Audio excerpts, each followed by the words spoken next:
们跳到的是呢，俄罗斯哈，欧俄嘛，对，欧洲在往东部走，东欧欧俄，俄罗斯到了哈。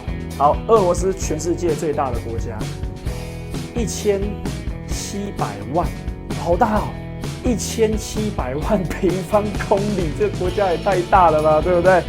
哎呦，好啦，以斯拉夫民族为主。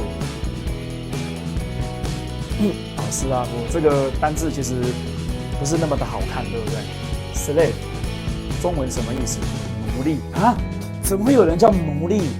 哦，这个没办法，这是跟过去的罗马帝国的历史有关。